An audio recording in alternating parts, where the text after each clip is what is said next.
when insulin is stimulated, then the body goes into a mode of storing fat and storing energy and metabolizing and breaking down those sugars.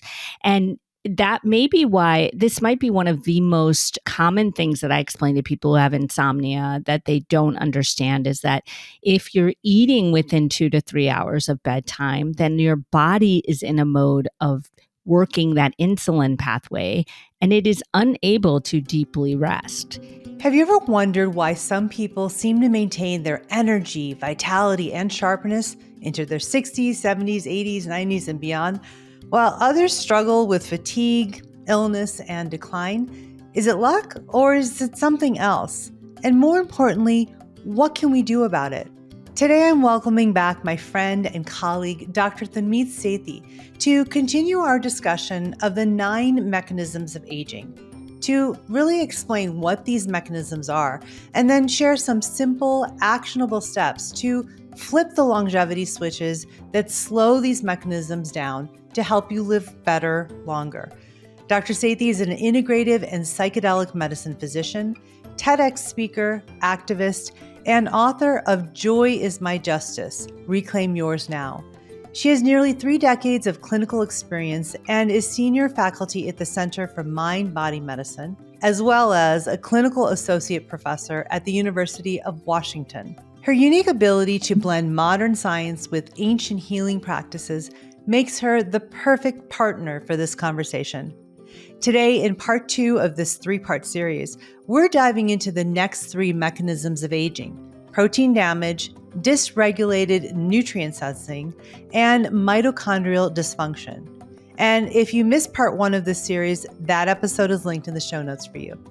So if you have ever felt like aging is out of your control, this conversation will change your mind. Dr. Tanmeet and I are here to show you how small, simple changes can have a huge impact on your health, your energy, and your longevity. I'm so excited to share this episode with you, part 2 of our 3-part series, where we explore the mechanisms of aging and what we can do to take charge of our health and well-being. I'm Dr. Avanti, and this is The Healing Catalyst.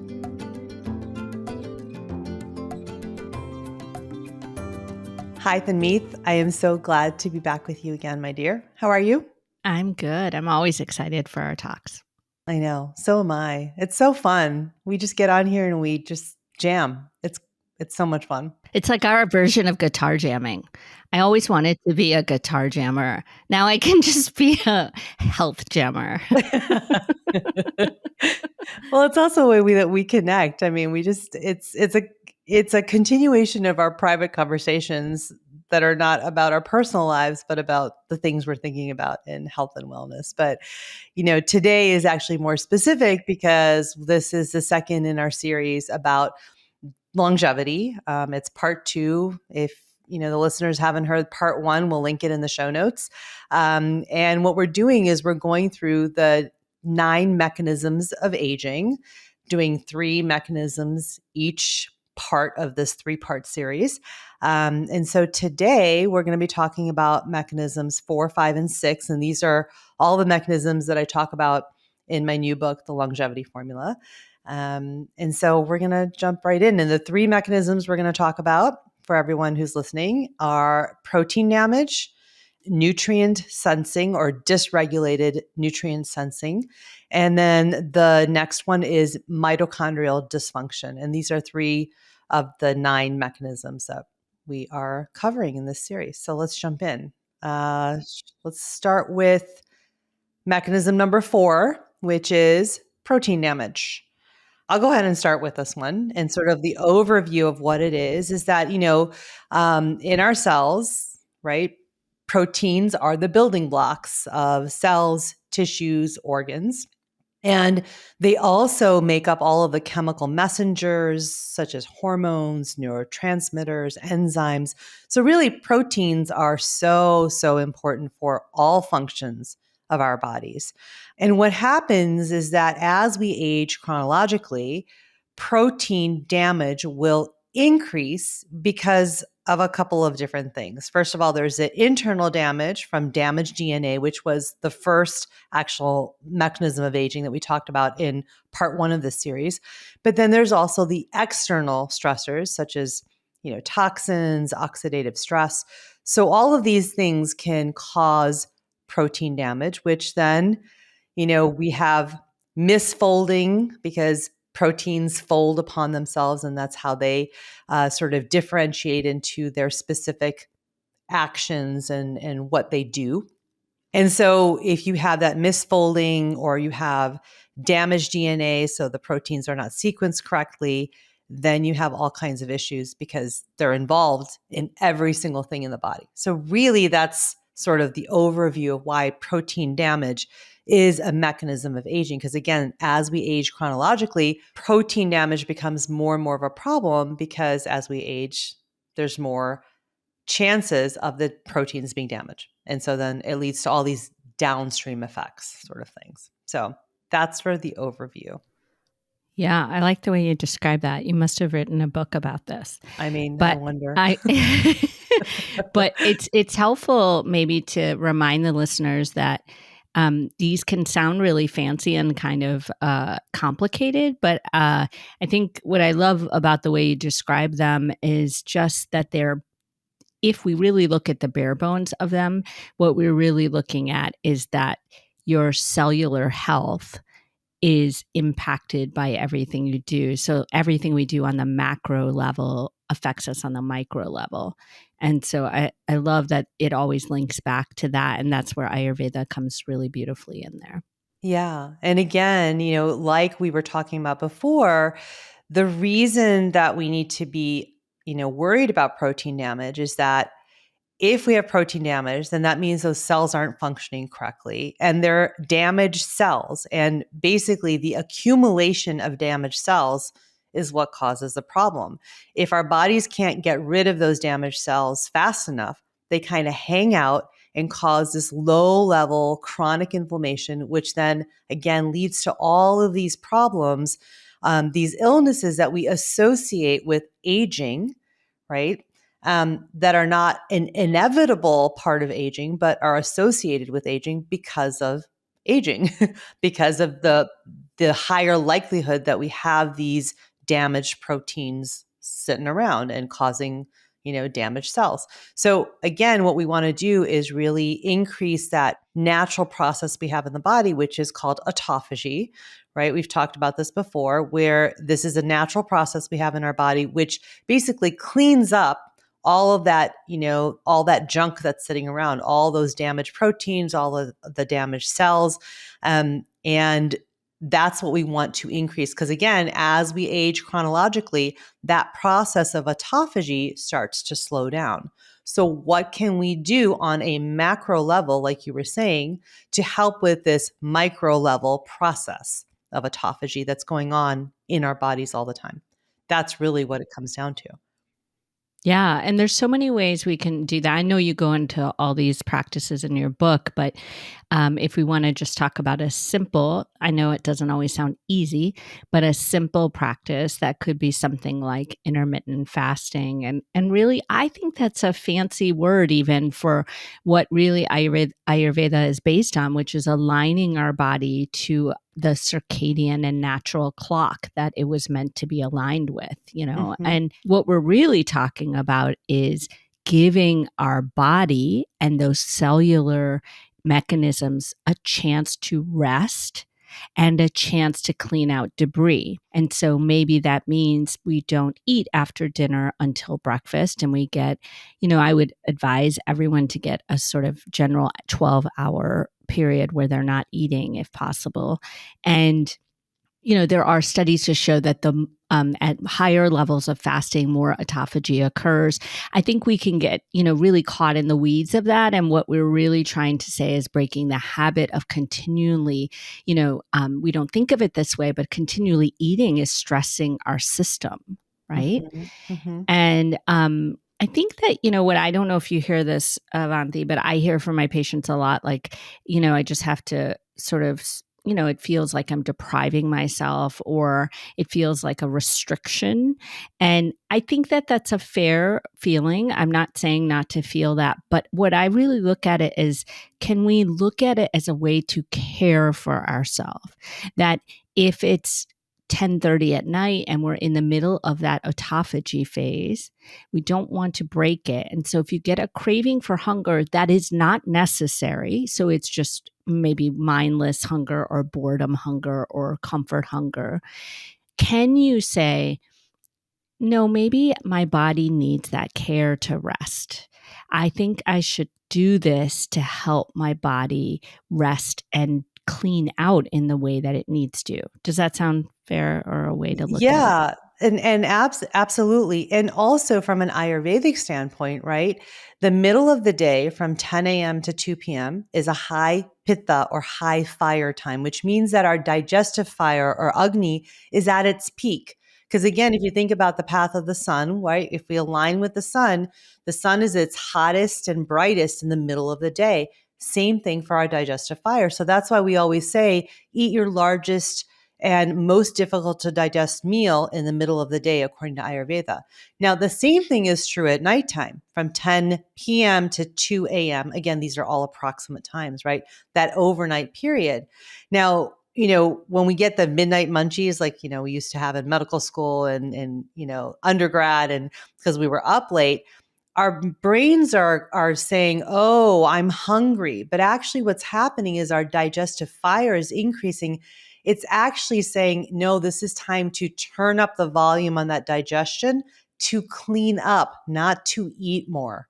And so from an Ayurvedic standpoint, right? It makes sense that we might think that we're hungry, but it's cleanup time. So there is a high digestive fire, but it's not for eating. It's for detoxifying, for cleaning up, for autophagy, right? We know that that's the sort of Western construct that goes along with this Ayurvedic principle. So I always found that so interesting because that for me explained why I would get the midnight munchies if I was up late. Even Mm-hmm. now, if I'm up too late, I'm like, oh, I could eat something. But I have to Mm-hmm. remind myself, no, no, no. That's not actually what my body is telling me. It's just saying, let's turn up the volume so we can clean up all the mess and make you feel better tomorrow. Yeah, I like that reminder too, because what we're really saying also is that in this modern world that presents health challenges every corner, there's more stress and more insomnia, and so we are up later, even if it isn't for residency or a call or little children. It's also because we're worried about the world or the state of what may happen at our job or etc. And so I really like that reminder, because I think we're all in a state of not sleeping to our natural rhythm as we could be, and many times of the year. Yeah, and so, really, I think one of the ways that we can switch on the longevity switch that can counter this mechanism of aging of protein damage is to really do things that support this autophagy. And fasting, as you already mentioned, is what we know from the studies is one of the greatest stimulators of autophagy. And so when we get into this pattern of fasting overnight, right? Basically, don't eat when you're sleeping, when you should be sleeping, don't eat, right? If you can just get on that circadian rhythm of that 12 hours of no eating, you are kicking on that autophagy every night and helping your body clean up the mess, really. And that's really going to help with your longevity. Yeah. Yeah. And so it really is a self care practice, not a restriction. It's really a way Yes. to really care for ourselves and make sure that our health span is longer. And I think that your point really is really well taken, because I do know that there's all this pushback a lot in wellness, integrative medicine, when we talk about fasting. A few years ago, this idea of intermittent fasting sort of kind of blew up, right? And I was sort of like, well, this is just fasting that we've been doing for a long time. It was sort of a fancy way of talking about fasting, right? Of just not eating for 12 hours overnight and then extending that a little bit, right? Um, And there was a lot of pushback on, is this disordered eating practice? Are you, really sort of supporting a disordered eating practice by telling people to fast? And I think what you're really tapping into is that, well, of course, it can always be looked at that way. If it's restriction, then it's a different sort of thing, right? When you're really restricting to control something, that is disordered eating. When you are fasting and restricting your food intake overnight, you're doing it for a health benefit, right? For self-care. And so I think again, it's all the perspective you have and how and the why behind what you're doing. Yeah.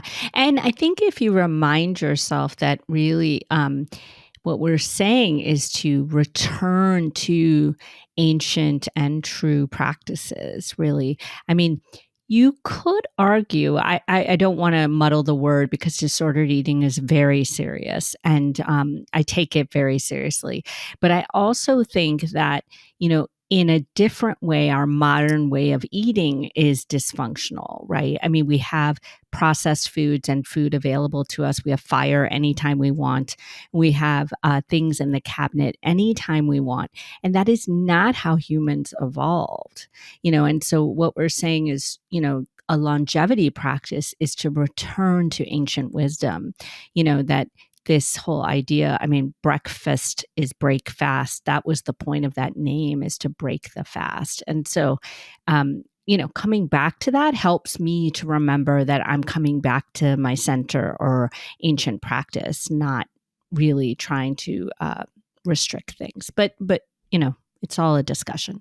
Yes, absolutely. And so I just wanted to tap into that because I think that's an important point to sort of honor, is that, yeah, at any extreme, it can be an extreme.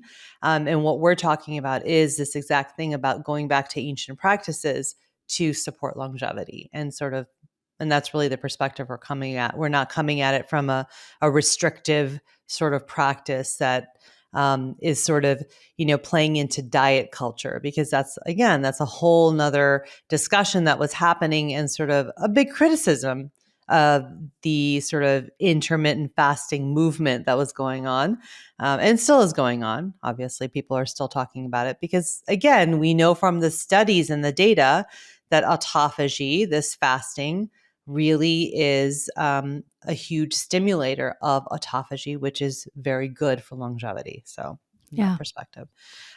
Okay, let's move on. So, the next mechanism that we're going to talk about, the next mechanism of aging, is dysregulated nutrient sensing. And this kind of continues on the food that we were talking about.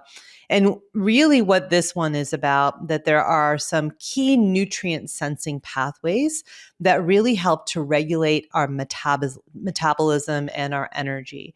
And really, what these pathways do is they tell our bodies whether we should be building new cells when there's lots of nutrients, right? Using up that the extra nutrients that we have lying around from food to build, versus repairing and recycling, or autophagy, when nutrients are scarce.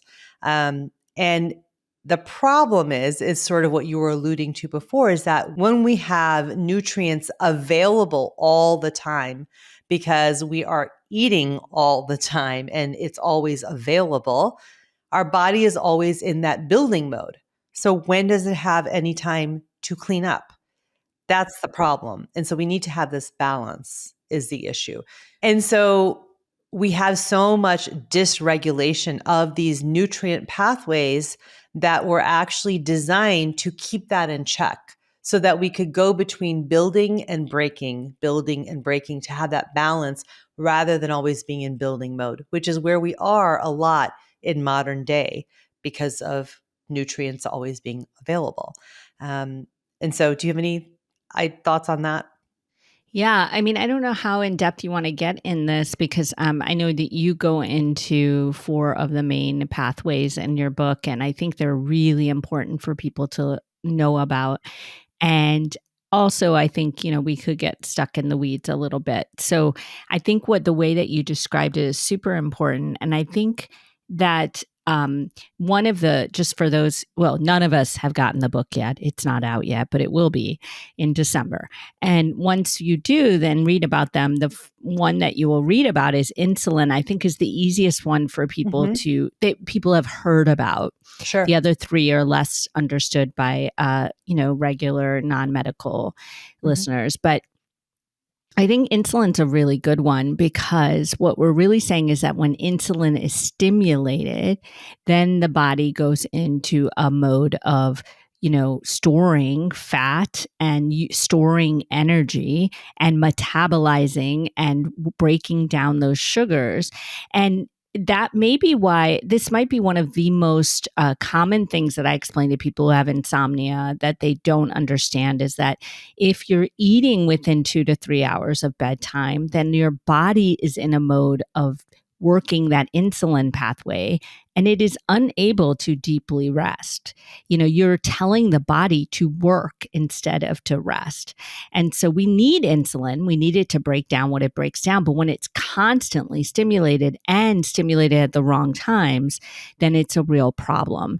And I think this brings back into, focus the practice of resting your gut, resting your body, and also remembering when to eat. So, that idea you said of eating in the middle of the day, for instance, when that pathway can be most optimized. That's just one example of how to think about this longevity switch. Yeah, absolutely. And I think, and also insulin also, there are studies that have been shown that it actually affects melatonin release as well, which is our sleep hormone, right? And so it has an effect where it can inhibit or decrease the amount of melatonin that's released. And so again, if we need melatonin to help us go to sleep, if we're eating too close to bedtime or, later in the day, we're actually turning off melatonin or inhibiting it, which then causes more issues with sleep. And so these are all connected. And again, I always think it's so incredible that, the ancients knew this, that like don't eat too late in the day as nature is going to bed, you should be going to bed and not be eating. They didn't know the exact science or the data, but it turns out that it's all true, right? From a physiological standpoint, we know that it's affecting the hormones in the body that then cause more problems down the line. So um, there is that piece too, that insulin also affects the melatonin release. And then the other three nutrient sensing pathways, we'll just mention them really quickly, are mTOR, AMPK, and sirtuins. And you can read about these more in the book because I actually think that if we talk about them too much in detail, they get very confusing because there's negative pathway, negative feedback and positive feedback, and it just gets a little confusing to describe. But basically, there are these four key nutrient sensing pathways that get dysregulated and cause all kinds of problems when we're talking about longevity. And they've actually been, characterized in a lot of the literature as actual longevity switches, that when we can regulate these nutrient sensing pathways, we're actually turning those switches on. So they're quite important from a longevity standpoint. Oh, I think it's worth mentioning too that how we eat matters, right? I mean, what we're talking about is how we absorb nutrients and how our body knows to absorb nutrients. And you do that most in a restful state. And so, 25% of meals in the United States, at least, are eaten in a car. Not sitting at a table, resting with loved ones. And so, and I know often, I and my colleagues are guilty of this at work and eating while we chart at the computer. And, these are not optimal ways to absorb nutrients. And so, if you've ever heard the term mindful eating, what it really means is to eat when you eat and do other things when you're not eating. And I don't do this 100% of the time, as I just mentioned. I think it's hard in this modern world. And yet, there are times where we could just stop and do that and then do our next task. But we're habituated in some ways to go, go, go. Yeah, and I think that this, goes back to some of the things I used to talk about in my first book or that I've written about, which is, this idea of the principle of Ayurvedic eating, which includes that, what we eat is important, but why, where, when, and how much are actually more important, or Mm-hmm. just as important. And we don't always think about that. So to your point of where are we eating? If we're eating in the car and on the go, that is not mindful. That is not going to help with our nutrient sensing. It's going to dysregulate it even more. And even the why of being mindful, is this for nourishment or is this just to eat, for boredom or for entertainment or whatever it is. And the when and how much, that really plays into sort of the Ayurvedic clock that we've already kind of talked about. And so all of these pieces, I think, are so important in the nutrient sensing pathways because, again, when we align with nature and sort of the natural rhythm of the day that also happens to coincide with our circadian clock, right? It's all circadian medicine. It all kind of works together to help optimize nutrient sensing and those nutrient sensing pathways so that they are more regulated. So that's really, really important also. So what you want to do from that perspective of when and how much, eat the largest and hardest to digest meal in the middle of the day, 10 a.m. to 2 p.m., and then eat lighter, sort of easier to digest meals for breakfast and dinner. And you want to eat Mm-hmm. them a little earlier, right? And again, I always say that if the food has been cooked by an external fire or broken down by an external fire, your internal fire doesn't have to work as hard.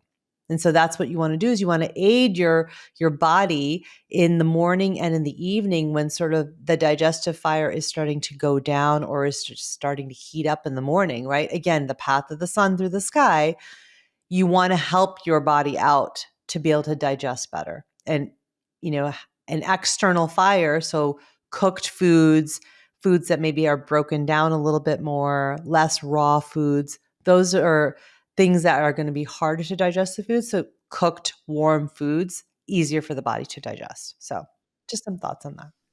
Yeah, those are good reminders. And then there's also a couple of different, herbs, if you think about spice as medicine, right? That can also help with insulin sensitivity, right? There's always cinnamon that always helps with that.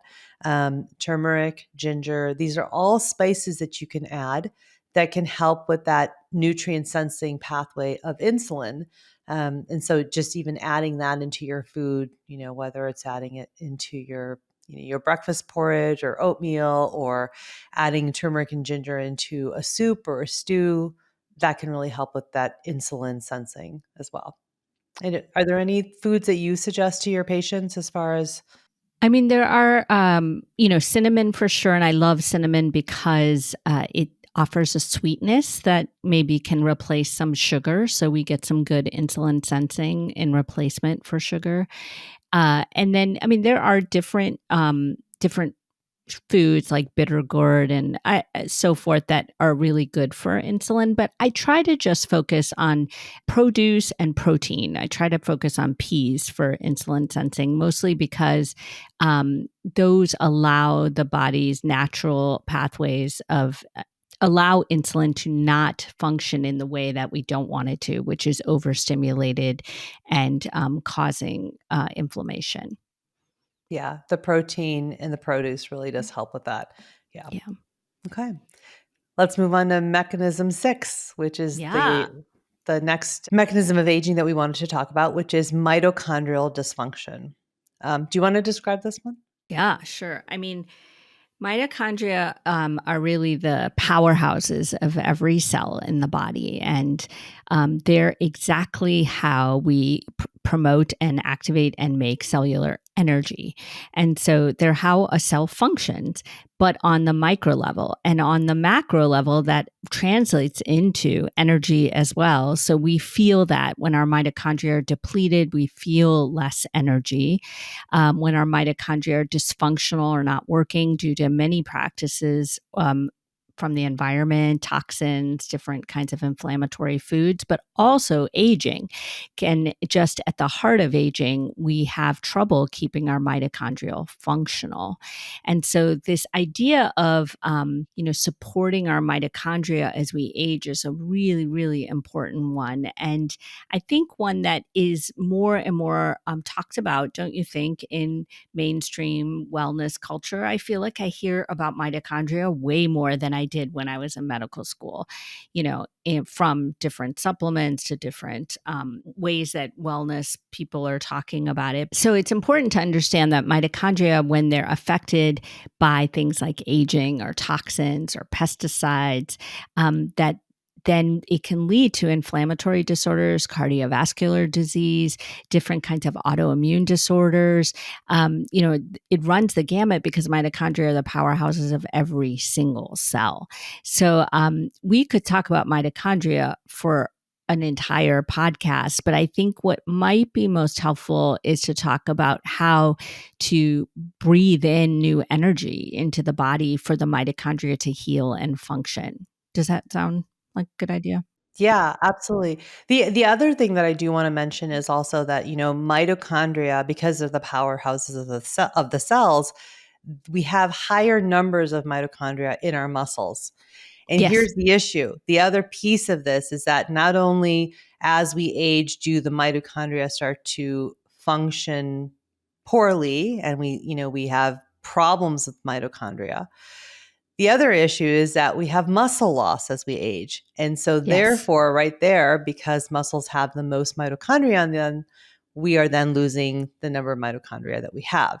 And so it's sort of this double whammy that's going on. And that's why, we talk a lot about, really, really needing to maintain muscle mass as we get older for all kinds of reasons, for support, for our flexibility, our strength, movement, all of those things, but also because of this issue, because of mitochondria. So that's another piece that's important. So, yes, let's go back to what you were talking about, as far as what are some of the practices that we can do to sort of counteract this mitochondrial loss and to help sort of boost them up is through bringing more oxygen, more prana into the body. Yeah. And I mean, that muscle fact is a really good segue into just movement in general, right? So, Yes. if we can move our bodies, we contract our muscles with every movement, and we allow those mitochondria to be exercised and to remain as functional and we allow ourselves to create more muscle cells that have more mitochondria that then give us a chance to have more functional mitochondria in the body. And that's why, you'll read any literature. There's so many studies that show that, some very, very gentle sort of lightweight training as we get older, especially for women, for all of the bone benefits as well, for osteoporosis and, fractures, all that kinds of stuff, really important. But also generally for, men and for anybody, some light weight training is really important as we get older. And so that can even be, light 1, 2 pound weights with some, just very simple movements. You could put also some weights on your ankles and go for a walk, but anything that's even weight bearing. So that's why yoga is so incredibly beneficial because of that weight bearing sort of component of it. It can help to strengthen the muscles and again, increase the mitochondria and the mitochondrial function. So that's really important. As far as one of the practices that we can do. So I do talk about in the book 10 poses for 10 more years of age, that are really, really helpful. But again, just a simple walk with some weights on your feet, on your ankles, that's a great way to build some muscle right there.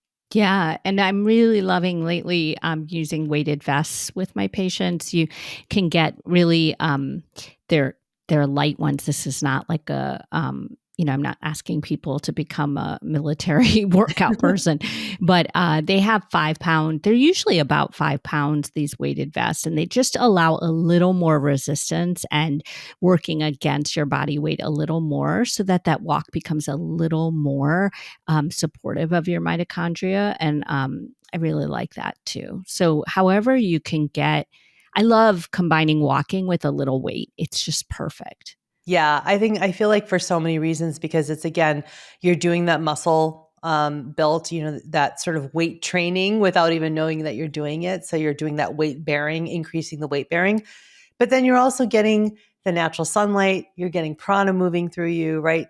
There's sort of like all these multiple effects that you can have at the same time, which, let's do it. That's easier to get that in then. Yeah, for sure. It's definitely a high yield activity. Very much um, so.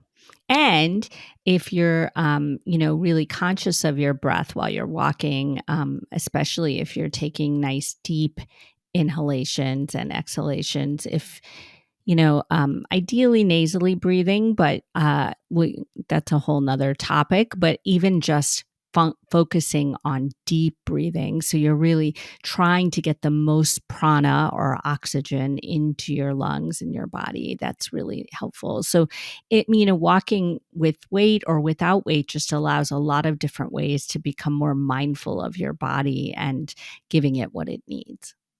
Yeah, no, I absolutely agree. So what are some of the nasal breathing practices that you've prescribed? I think that would be really interesting to talk about too. I mean, for one, I'm going to be transparent with listeners. I am working on this because I'm a mouth breather myself, I'm a total and mouth breather yeah, breather. and I've decided one of the worst things for my health, and I'm trying really hard. So for me, it's really easy. And when I talk to patients about just starting with some mindfulness, attention to breathing through my nose and out through my nose, and starting really light with breathing through the nose and maybe out through the mouth. And then, making it easier for yourself until you can get to in and out through the nose. I do some alternate nostril breathing, which is an Ayurvedic practice that I like, but I really don't move people to that until we've just even tried to it is a little jarring to try to focus on nasal breathing in general.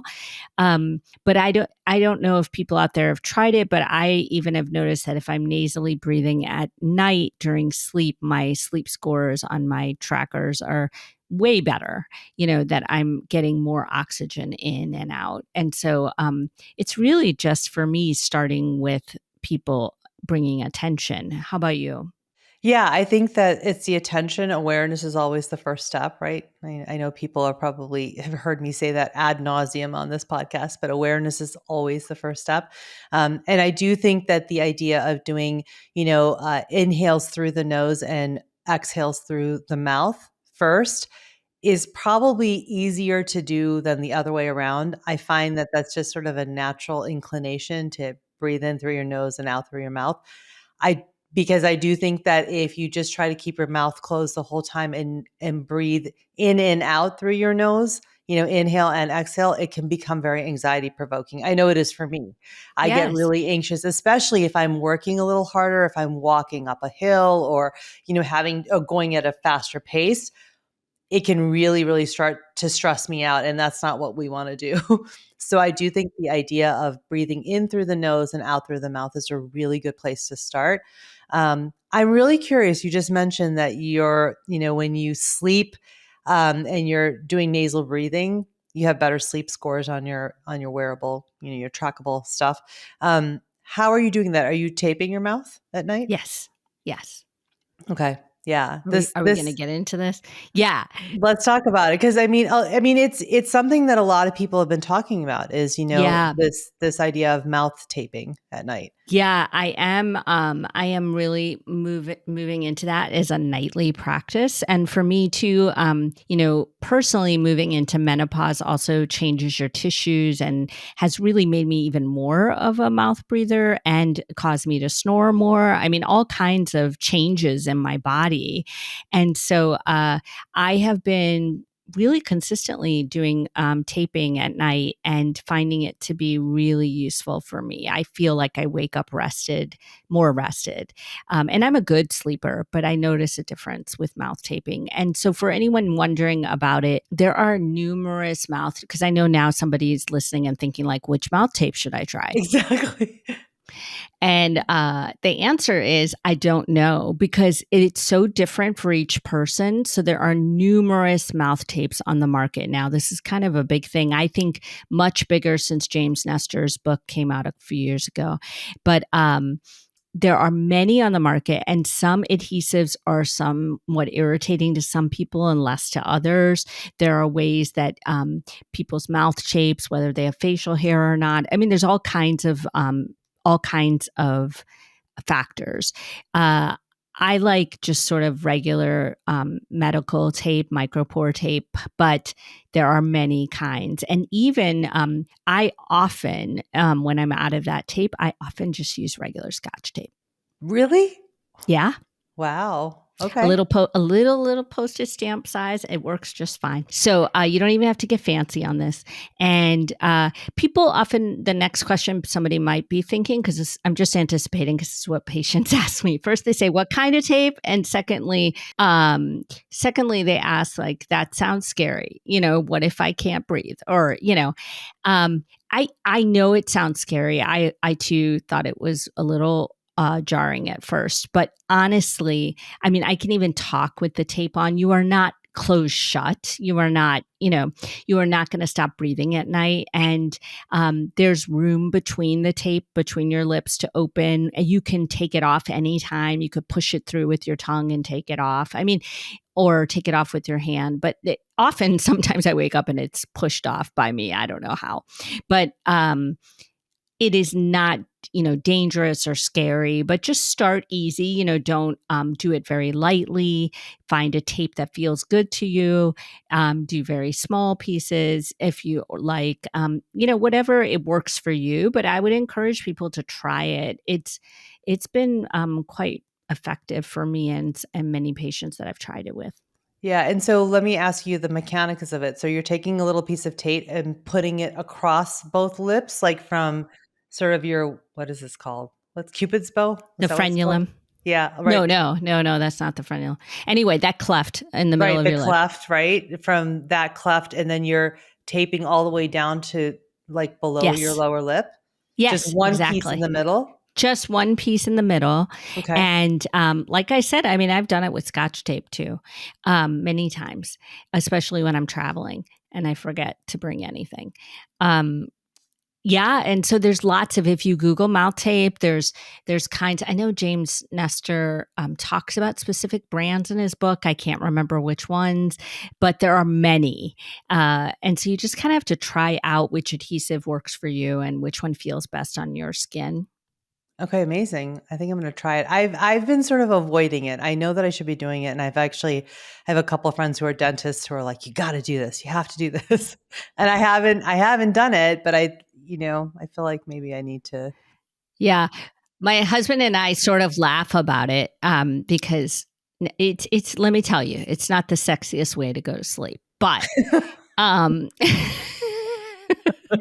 but we do laugh about it because often we both are doing it and we just kind of look at each other and laugh like, where have we come to? But I guess, 25 years after you're married, I guess that's where you are. But you can only put it on when you're ready to go to sleep. Allow whatever else to happen. But anyway, it's pretty useful. And for one, I also think this really helps with Avanti, what you were asking about, how to get people to nasally breathe more in the day. I am trying. I am a work in progress. I'm just being honest. Like, it's hard for me, but I think the night nasal breathing is helping me get into more of a habit too. And so it feels a little bit like, slowly but surely, the daytime efforts are a little easier, but still a long way to go. Yeah. Yeah. No, I think it, yeah, because it's a little bit of muscle memory, and you're starting to breathe in that direction.